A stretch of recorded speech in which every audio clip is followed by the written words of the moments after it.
My name is Carlos Casas. I'm an artist and filmmaker. I'm interested in doing a kind of exploration, a sonic and visual exploration of the lagoon, using sound to find ways of effect that can allow us to other means of perception, sensorial connection with our environment and with our neighboring species. To be able to bring and to provide a kind of a document for future generations about the state of the lagoon today, and probably would be an instrument, would be data, would be material that can be used in the future.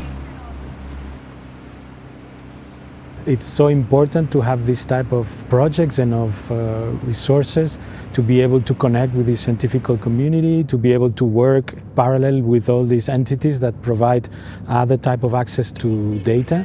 I believe that it's so necessary in order to push the arts and also the sciences. These collaborations between science and arts, I think that are essential for the development on both sides.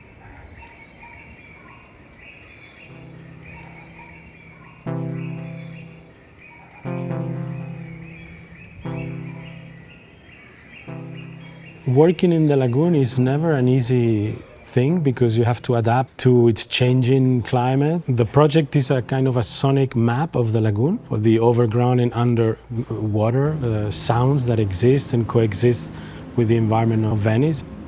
The piece that we present tonight includes a quad installation, 8-speaker spatial setting in the campo, which will have some of the recordings that we've done, and it's a composition.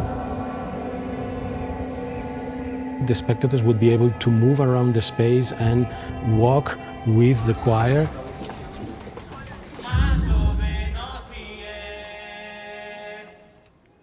And listen to some of this sort of repertoire of compositions of the history of Venice along San Lorenzo. I have a kind of a particular experience due to the sounds and to the acoustical properties of the place.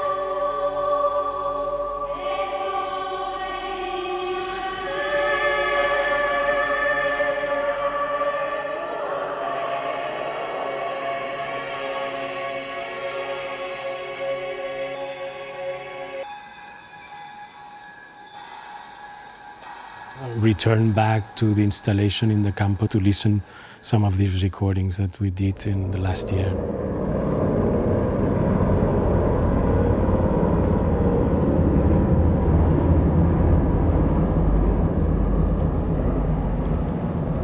When you see the public experiences your work, it gives you also a clue on how to continue to work, understand, and try to make better works in the future.